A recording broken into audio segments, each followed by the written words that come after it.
So you guys know that in about a week from me recording this video, which is just an amazing thing to happen, we are having one of the biggest launches on the Roblox platform, a game that people have been looking forward to for months, something that was said to have came out last year but is now finally coming out early 2024.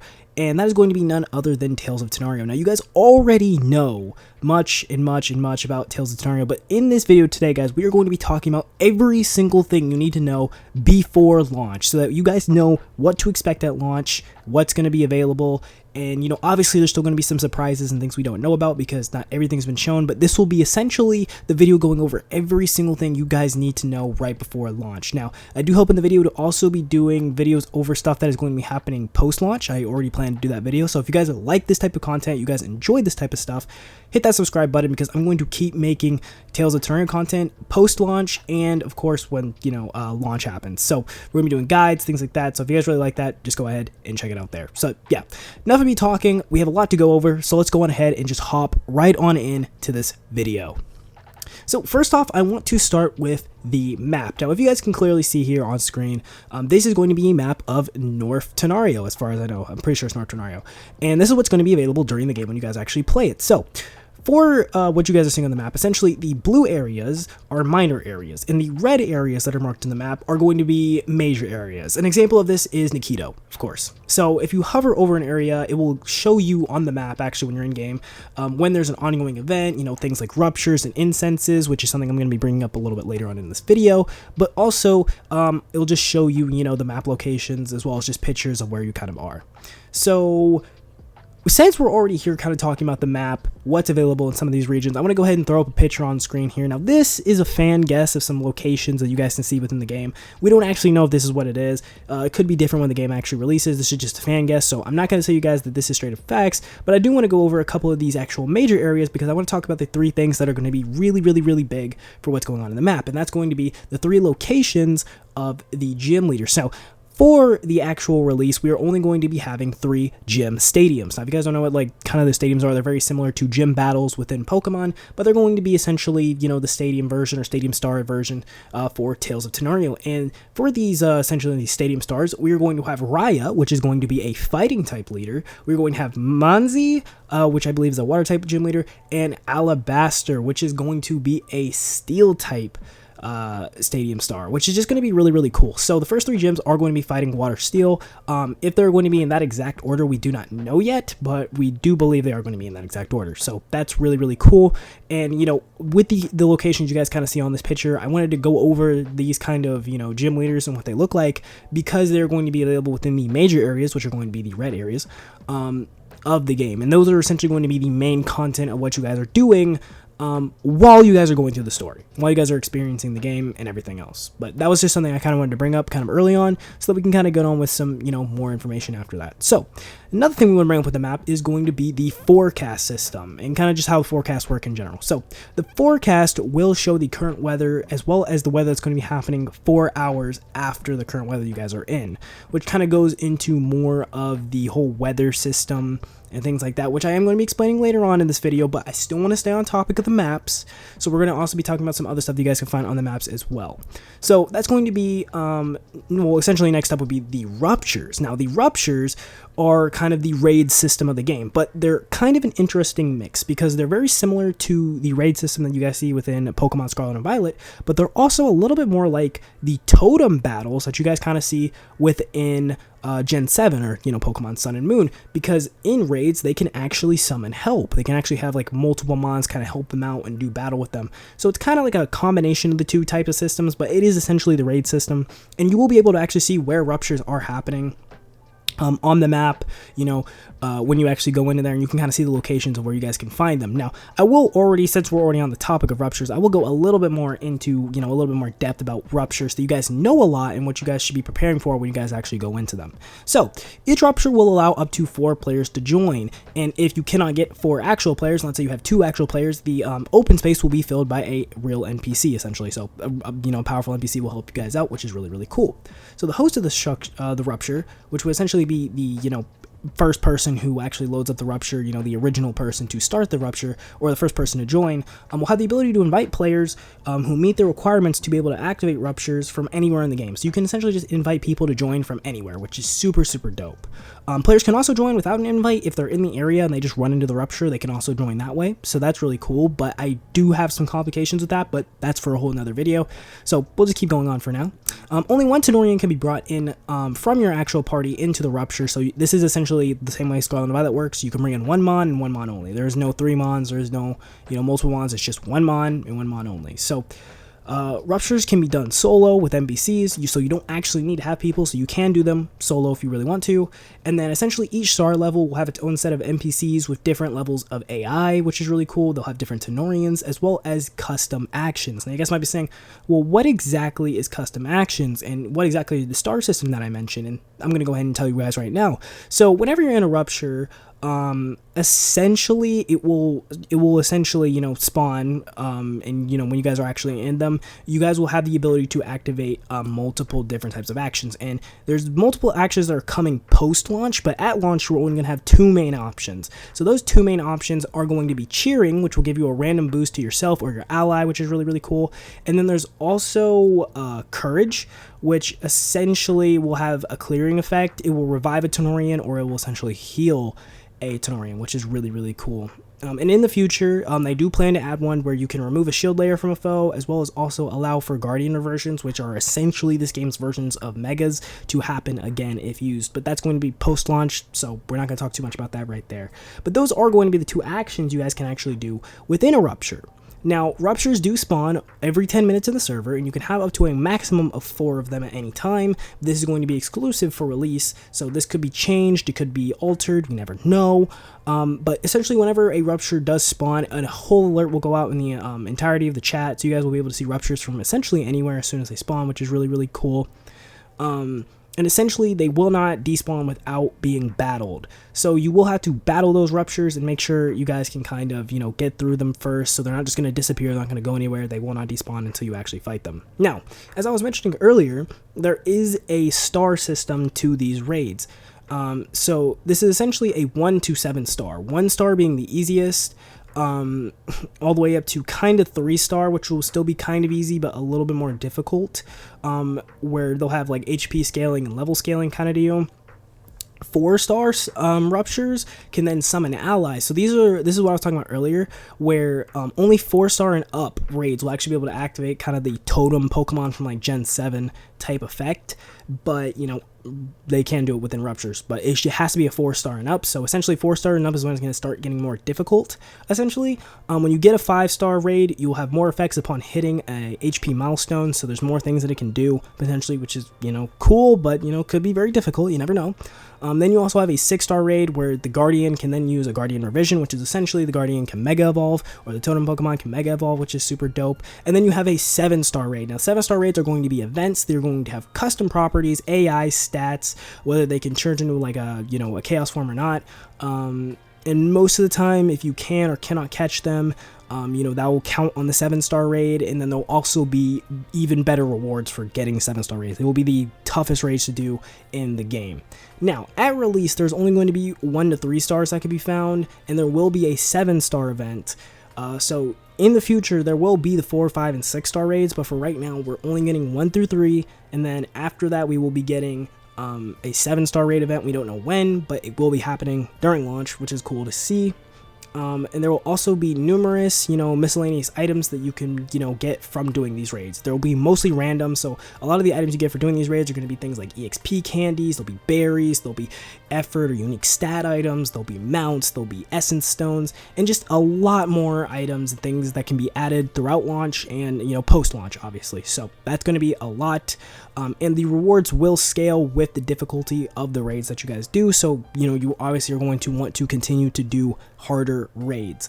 But yeah, that's just like an amazing thing. I really wanted to go over ruptures because they're going to be a large part of the map and the whole entire kind of ecosystem of the game, because a lot of it's going to evolve around raids, because they're going to be very, very much end game content that you guys want to do. You guys are going to want to grind out. So yeah, just keep all of that information that I said before. I know it's a lot, but just keep it in your mind. You're going to be good.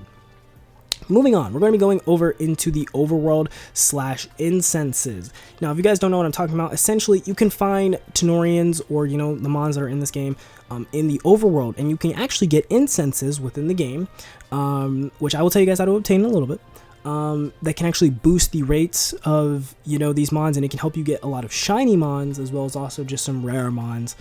A lot quicker than you could if you didn't use an incense. So let me go ahead here and just explain a little bit more about both of these type of systems. So in each area of the game, you can essentially only spawn 15 Tanorians, but this can be adjusted depending on the area, as well as this limit can be changed through mechanics, essentially such as the incense, which you can add up to an additional 5, essentially making it where you can spawn 20 mons, and the incense also improves these spawns by up to 3 times. So you can actually get a 3 times incense, and you can spawn 3 times the amount of Tanorians, which is really, really cool.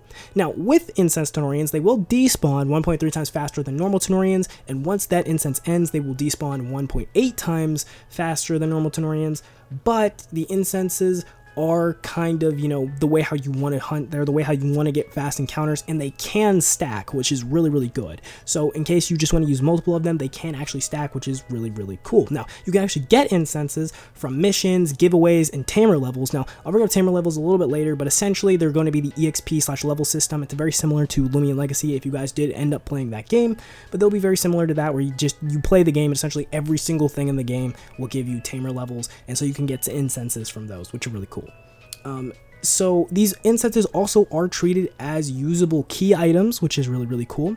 You could stack them for all the way up to 3 hours, which is really, really cool. And they also allow for group hunting in areas with base spawn rates and odds, improved odds.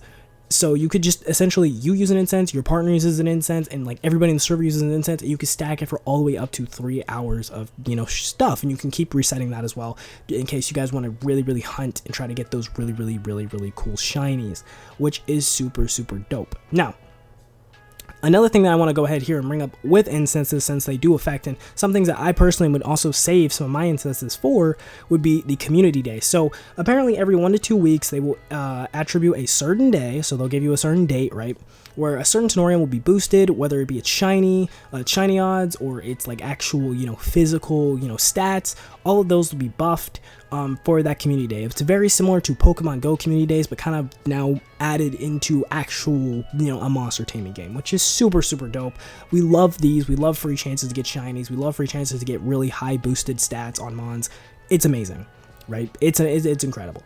But after that, we will then have a little bit more to talk about some of the other type of cycles within the game. So I did go ahead here and sort of mention on my script a day and night cycle. So there is a day and night cycle within the game. You will have different mons you can catch during the day and different mons you can catch during the night. So incenses, sometimes a day will be better than sometimes using an incense at night, so you guys want to know that. Each day and night cycle will take up to 40 minutes. It will be 20 minutes for a day, 20 minutes for a night. So essentially it's very close to an hour. It's only 20 minutes off from an hour, but hey, 20 minutes for day, 20 minutes for night, that's cool. And then another thing you guys have to worry about when using either your incenses or just finding mons in the overworld, wherever it is going to be the weather system that I mentioned earlier. So now I'm going to talk a little bit more about the weather system. So as mentioned before, there will be several different types of weather. All these are going to be different, and they're all going to have unique effects. Now, this weather cannot be activated through abilities, moves, or any type of items. So essentially how the weather works in Pokemon does not work the same in this game. It is essentially just kind of that random route kind of thing. You will have to wait and kind of see, and this doesn't really affect battles whatsoever because the game uses more of a terrain system, very similar to electric terrain, grassy terrain, fairy terrain, various things like that. So you don't have to worry about weather in battle essentially at all, and you more have to worry about terrains, but yet again, that's a completely different type of video. Back on to the main weathers and actually what they do. So essentially, there is going to be all of these weathers in the game. So there's going to be a clear weather, a rain weather, a wind weather, a thunderstorm weather, a hail weather, a snow weather, an aurora weather, a fog weather, and then there's 2 types of secondary weathers, which these are essentially going to be event type weathers, things that you're not going to normally see and will have to have certain conditions or rare circumstances to happen. Now, that's going to be blood moon, and that's also going to be shooting stars, which is really, really cool. So essentially, Blood Moon, this is just an example by the way, Blood Moon can happen between October 21st and November 7th, but it doesn't really happen outside of that period unless kind of, the devs want to throw us a little bone, you know what I'm saying, and they want to give us a Blood Moon. So that's really, really cool as well. Now, in each weather, there is specific boosts to specific mons. So yet again, if you guys want to use incenses, listen up to this point because, counting on the weather counts on what mons you guys are going to really find a lot of. So if it's raining, it boosts the odds for water encounters, held items, and their evolutionary conditions. For thunder weather, you will boost the odds for water/electric encounters, also some held items for them, as well as their evolution conditions. In hail, you will have a boost for ice type encounters, as well as their held items. For snow, you will have a boost for ice and air type encounters, which is kind of cool, and their held items as well. For aurora, you will have a boost in odds of cosmic and light type encounters and their held items, which is dope, which also, yet again, just really, really, really, really cool to see that. Shooting stars will have a boost for cosmic and light type encounters, plus their held items, plus unique encounters, so unique mons that you can only find in that type of weather. Unique item drops that you can also find only in that type of weather, as well as just some other stuff that's going to be added post-launch, which is really cool. Blood Moon will have evolutionary conditions, as well as boosted EXP rates, which is really, really cool. And then Fog will boost the odds for dark/ghost type encounters, as well as their held items. So yeah, essentially, if you want to catch a specific type of mon, and there's a lot, and there is going to be more added post-launch as well, because so far we don't really have anything for like fire types or things like that, so there will be more added probably in the future, but for right now, we just got tons and tons and tons of different types of weather that's going to add a lot to the game, so that's really, really cool. So on top of that now, we're moving a little bit away from the map, a little bit away from the weather system, all of that. The last thing you guys want to really know about is the mons themselves, how you guys can get shinies, how hordes work, which I want to explain how hordes works. We're going to do chaining, as well as also just how many mons are going to be on release, what is your level cap going to be on release, and then also finally essentially what your PC boxes can actually hold, so if you guys want to have like a living dex or something like that. So let's hop right on into it with the mons. So they're going to have unique stats that contain of 6 values from 0 to 30. Some Tanorians will have certain amounts of these already maxed out, such as the starters, all 3 of the starters, which is cool. The train stats, which essentially would just be like the EV/IV system, you can max them out at 500 in total across 6 stats. So essentially you can get a max of 200 points in one single stat. Very, very similar to Pokemon. If you guys know how to train and do competitive Pokemon, you guys really are interested in that, and you want to do high tier Pokemon for raids and things like that, or Tenorians for raids, sorry, you guys are going to need to kind of invest a little bit more into this, but there's a total of 11 traits that increase or decrease a stat, which are essentially the same thing as nature's. This is excluding HP. And these traits can be mixed and matched or paired with a neutral trait, which doesn't affect the stat at all, or the trait can be modified, and the final stat value can be changed by like 10%, which is kind of cool. You know what I'm saying? So essentially, the traits are very similar to nature's within Pokemon. If you guys know that, just comparing the two because it's very simple. But essentially that is what the trait system is. It is essentially, the trait system will be more similar to the nature system in Pokemon, and the maxed out actual stats, like the 6 stats that you need to put points into, of like max 200 points into one stat, will be similar to the EV system in Pokemon. So just so you guys know that, and that's a little bit cleared up, because I do know that was a lot. Now, after that, you guys can actually get hordes in the game. So there will be hordes. They have a 15 to 20% chance of happening when a battle is generated. And after meeting a certain criteria in the story, where both factors are kind of met, in that, the battle kind of generates a chance for 4 additional Tenorians from a weird subpool to kind of be, pulled into that kind of grace. So you can kind of get like 4 rare mons under that subpool of a leader Tenorian, which will essentially be the really big one. As well, which is kind of cool. So essentially it's a 15%, 20% chance of, hordes actually popping up, and after, you get so far in the story, you have a chance to generate an additional 4 mons as well. That could be pretty rare, so that's kind of cool. With each Tenorian, a horde is generated, and the shiny chances do change. So once a Tenorian is generated as a shiny, it will erase any of the chaining buffs, which I'll go over chaining in a second, but for right now, if you guys were chaining, and you do get one within a horde, it will erase all the chaining buff, and it will make all the Tenorians, that generate, go back to the original shiny chances, which the shiny chances in this game are a 1 in 2,000 chance, which is pretty generous. It's not too high, not too low, so hey, that will happen as well. And while this does reduce the potential of getting shinies in horde battles, it does mean that you can increase your chains by like up to 5 Tenorians per horde. So essentially, if you want to quickly chain, which I'm going to talk about chaining in a quick second, I just want to go over this first. If you guys do want to do chains and you want to actually speed up the chaining process, doing it in hordes is a lot easier, but do know if you do get a shiny within a horde, it will break your chain. So that's what you guys really want to know.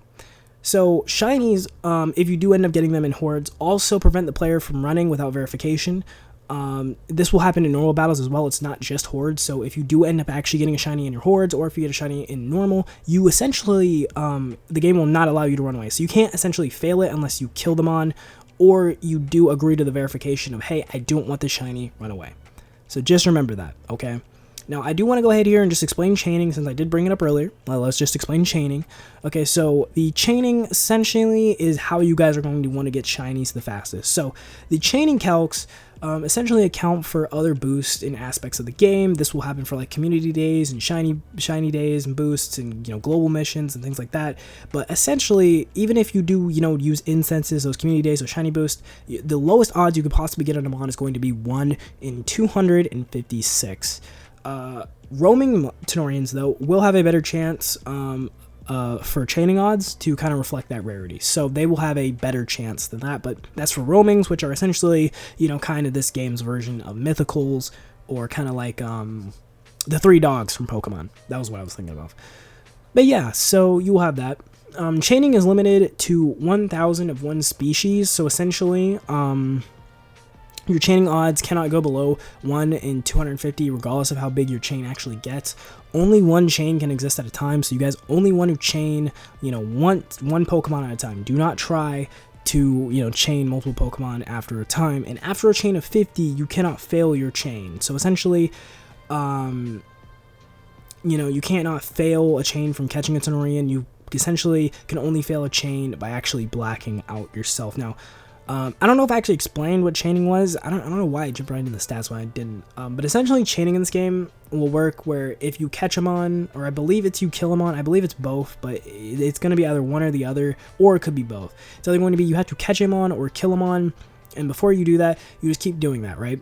So if you kill, let's say, 1,000 versions of, you kill 1,000 versions of Rabush, right? The grass starter, let's just say that as an example. You kill 1,000 versions of him, you will then have the lowest possible odds to get a shiny of that mon. So the more you kill or the more you catch of that mon, you actually get, and that goes up to 1,000. So essentially, it's just you keep catching, you keep killing, just over and over and over and over and over again. Until you can get down to the lowest possible odds, which will give you the best chance of a 1 in 256. So essentially, you have a chance to get one shiny out of 256 encounters, which that would be after killing or catching 1,000, different of one species. Now you can only catch one species during this time. All right, if you do not catch or kill one species and you catch something else, your chain will break. So that's how chaining works. You guys always want to be catching and killing the same exact species. You never want to switch between species, right? You want to just keep doing that over and over and over again. And that's how you can get shinies extremely quickly. Lumion Legacy has a system that is kind of similar to this, but not really, because they have the boost system, and the boost system is you use a shiny boost. If you use a shiny boost, you'll have a boost for a certain time. You keep getting encounters until eventually you pity. In this one, you essentially will never have a pity, but you will have a really, really, really high chance of getting a shiny after you kill or catch a specific number of Tenorians. That's what I want to stress, because this is a better method. It's more free to play friendly because you will not have to spend Robux. You will just have to be able to play the game to actually be able to get shinies, which is super, super important for the free to play players who want to play this game. And something that Lumion Legacy, another monster catching game on the platform, just cannot do. So just want to get that out there. Wanted to kind of explain chaining. It's a little bit difficult, for, the average person, but hey, if you've played a monster catching game before this, you guys kind of know what chaining is. It was available in Let's Go Pikachu and Let's Go Eevee, as well as a couple of other, monster catching games you guys can find throughout. But yeah, chaining is extremely important. You guys definitely want to start chaining as soon as you guys finish the story, or whenever you guys just want a shiny hunt. You can do it at the start. Doesn't really matter when. Just make sure you guys are chaining, because it's super, super, super important. Okay, but now that you guys have chained, you guys have caught in all these mons, you guys want to know, how many, mons can I actually catch? I want to let you guys know that the PC boxes are capable of up to 50 mons essentially per box by default, and this can be increased to a maximum of 75 mons in each PC box, which is really cool. So you guys are definitely want to know that. So if you guys are going to chain, you guys are going to shiny hunt, if you want to do a living dex, if you guys want to catch some stuff, just know that you guys are going to have limitations on those PC boxes. They can be increased, I'm assuming, for Robux. And so you guys can just, keep having slots, keep getting, mons if you guys want to have it, as well as just free slots for you guys to just keep those, chains and things like that. So that's really important. Now, to finish up this video, I want to talk about some of the kind of really big stat changes and things you guys are definitely going to want to know before you guys start the game. And that is going to be the complete removal of the accuracy as a stat. Accuracy is not a stat in this game. It's not a stat on your Pokemon. So essentially, for example, speed is a stat, right? Speed is a stat you guys are going to have on Mons. But both evasiveness and the accuracy stat of a Tanorian cannot be changed, right? But your speed stat can be changed. That is something that you guys want to know, because normally in monster catching games, they will have an accuracy stat, things that you can affect or you can lower. That's not really a thing in this game. You can have below 100% accuracy through abilities and such, but essentially it's like you cannot naturally have a lower accuracy stat. Which is kind of important. Something you guys want to know. There also is an addition of 3 typings from what I've seen. On here it only says 1, but there is 3. And I want to go ahead here and just throw up on screen the type chart so you guys can look at the type chart. But essentially, the earth typing is kind of a combination of both rock and ground, but kind of under one term. But it's still used technically I believe a rock typing, while the gem typing is more similar, I believe, to earth. Or it's the other way around, swap, where gem is more like rock and then earth is more like ground. But essentially it is a new typing. It is labeled differently, and you will have moves and things like that that will be based off of the other two. So you guys are definitely want to keep track of those two. But as well as also the light typing has been added. That's not a normal thing you normally see. So the light typing is there as well as the cosmic typing, which is a super offensive type. It lacks a lot of resistances as well as just resists in general. So it's a crazy typing. So there is new typings within the game. You guys are definitely want to go keep track of that. Something you guys definitely want to keep up. Also, the addition of the weakened status effect, which will then make a Tanorian take more damage from incoming attacks while the status is applied. So, if you guys get weakened in battle, you will actually take more damage. It's a new status effect, apparently. So that's a really cool status effect to have. I think it's going to add a lot of complexity for PvP battles, which are going to be, post-launch, things we can worry about in other videos. But I think it's going to be really cool. Also, the tamer levels, as I explained earlier, they're essentially just the levels you get for doing literally every single thing within the game. The level cap for it is only going to be 50, so once you hit trainer level 50, that's going to be it. You can't go above 50, so just so you guys know, you hit level 50, boom, you're done. You don't have to worry about training levels anymore. And then also there will be over 100 mons currently on release, and there is 75 mons that have currently been revealed. So we will have some brand new mons at release that we're really looking forward to seeing, and hopefully they're really cool. They're really good additions to the game. I'm assuming a decent bit of those might also be roamings, which is really cool. But yeah. That's gonna be it for me, guys. Hopefully you all really enjoyed the video. I will be making a video, like I said earlier, about post-launch stuff. I will be making a video over that. I will be doing a bunch of content when the game launches, going through my personal playthrough, going over guides for raids and things that you want to do throughout that. So you guys are gonna be getting a ton of content over that, as well as just monster catching content in general. So if you guys really enjoyed the video, please smash that like button and subscribe to the channel. If you guys made it all the way to the end, comment down below what you guys are hype about in the launch of the game. I'm so excited to play and finally get my hands on it. We're 1 week away, guys. So yeah, hopefully you all really enjoyed this video, and hopefully I get to see you guys on the next one. Peace.